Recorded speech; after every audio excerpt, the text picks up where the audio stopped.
فانظر ماذا ترى. What do you think I should do? Ismail answers, يا أبتي افعل ما تؤمر. My father, do as you have been commanded. In the hadith, in the traditions, the Prophet ﷺ says that when Ibrahim came to take his son, Ibrahim says to him, Ya Abi, take off my shirt, وَضُمَّنِي بِهَا, and tie me up with it, and cover my face with my shirt, because you might weaken at the moment of coming to finish me off, to kill me. It's graphic. This is how the Quran and the Prophet ﷺ chronicles this moment in history that is sacred to both Jews, Christians, and Muslims. Even though the individual who was to be slaughtered is different, the message in it is important. Allah says to you, إِنَّ هَذَا لَهُوَ الْبَلَاءُ الْمُبِينُ. That is the most manifest test that was given to Abraham. That was the greatest difficulty that Ibrahim was to have faced. It is important for you and I to take our family responsibilities seriously. The message that we take from it is being good parents, being good sons, being good daughters. The Prophet ﷺ, he would always encourage the Muslim community, the Muslim ummah,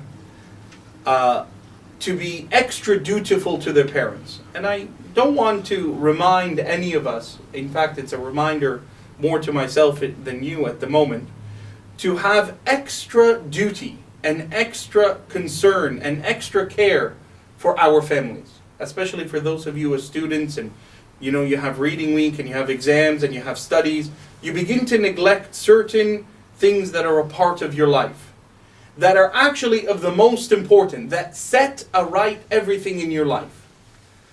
أَنْتَ وَمَالِكَ لِأَبِيكَ. The Prophet ﷺ says, you and whatever you own are the property of your father. Ibrahim comes to his son, I'm ordered to slaughter you, what should I do? Do it. That family, that extended family, is an important part of our faith. The obedience to your father, the obedience to your mother, even in things that you and I might not agree on with our parents. Because for many of us who grow up in Western democratic pluralist societies, we live a schizophrenic life. What do I mean by that? You're sitting here in, the multi-faith room, the musalla, a place of prayer. You're with Muslim brothers, so you act a certain way. You use certain words, you use a certain language. Salaam alaikum. You pray. But when you're outside, it's not consistent. It's not, and I don't mean to be rude, but it's impossible to be consistent, to act in the same manner with the same words, because you live in a different culture than what you may have at home. So some of us who are Somali, some of us who are Egyptian, some of us who are Pakistani, the moment you set foot into your home, you're Somali, you're Egyptian. The moment you go out, you're British, you're Canadian, you're Australian. You have two distinct personalities. And unless as a Muslim you come to reconcile how they merge together and have that balance, that's where you find a lot of the trouble. That's where extremism comes in. That's where marginalization and segmentation in the society, and that tear in the fabric where you don't know how to adjust yourself, how to be that one person where you're living two lives. And Ibrahim, he says to you in this example that the father has a dominance over his family, over his governance. That the Prophet of Islam, he says to you, when he was asked, who is the most important person in my life? The Prophet answers, your mother, your mother, your mother, then your father. Profound. What am I to do? Slaughter me. Do as you're instructed. And a person of faith recognizes from this story of Ibrahim that as Muslims, our close-knit communities, our family structure, our extended families, are an important cultural facet of Islam. Fourth and finally, as an important lesson from the life of Ibrahim, is his debate with his father. Here I'm telling you, Ibrahim was a great father, although he wasn't always around his son still listened to his command. Yet you find the example that his father gave him was completely different. He comes to his father and he says, Ya abati inni qad ja'ani min al-ilmi ma lam ya'tika fattabi'ni. I will lead you to the straight path. My father, I've received more knowledge than you in this matter of faith. I invite you to follow my course, to follow this way of surrendering unto God. His father rejects. His father says, are you inviting me to leave what I've learned from my fathers? Aba'ik? Are you straying away from our culture, from our people? Because we were just talking about Pakistani, Indian, Somali, Muslim culture. You have that pull.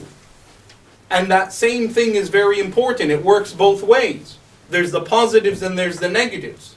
Within our communities, and it's important for you as people who are now beginning to develop your knowledge-based interest, you're in a place of higher learning and study, it's important for you to begin to deal with these things because they will begin to face you in life. The racial tensions that we have within our communities as Muslims. And I don't mean to pick on a particular culture. If, for example, a person from culture X sees a Muslim sister from culture Y, he's studying, she's studying, and he says, listen, I'm going to go ask her father if I can get to know their family. X and Y, they're not the same. No, he's too tall. No, he's too dark. No, he doesn't speak our language. No, they don't eat our food. Culture. There's this clash. No, how can we accept it? What would the people in our community say about me if I gave my daughter to someone from culture X? That's unacceptable. No, there's no way you're marrying him. He's a good man, he's a good earner, he's got income, he's got integrity, he's a person of righteous conduct, he's a person of faith. All of that is thrown aside even amongst people who go to the mosque and who pray and who are outwardly devout in their conduct. But their culture holds them away. His father says to him, are you telling me to leave off everything I've learned from my fathers, from what they've taught me?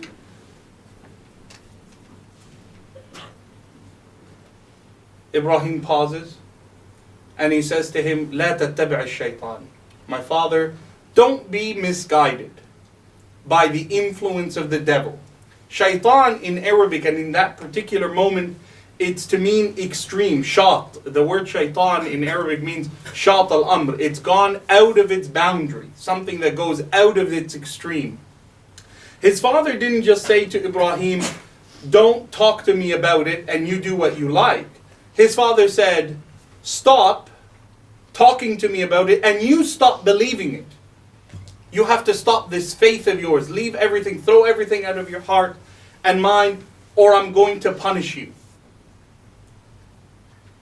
And after Ibrahim debates them with the sun and the moon and the stars, the only way to bring to them the ideal that the inanimate objects that they are worshipping are just stone, هَلْ يَسْمَعُونَكُمْ إِذْ تَدْعُونَ. He stands in front of them on the day of their celebration and says, do they hear you when you worship them? أَوْ يَنْفَعُونَكُمْ أَوْ يَضُرُّونَ. Do they give you something or harm you in any way? When they went out to their celebration, he took a hammer, broke every one of their idols, إِلَّا كَبِيرُهُمْ, except the largest one, and hung the hammer around that idol. When they came back, قَالُوا سَمِعْنَا فَتًى يُقَالُ لَهُ إِبْرَاهِيم. We know that there's a young man, Fata, a young man who used to talk ill of our gods. And they brought him, أَلْقُوهُ فِي الْجَحِيمِ, throw him in the fire. They dug a pit,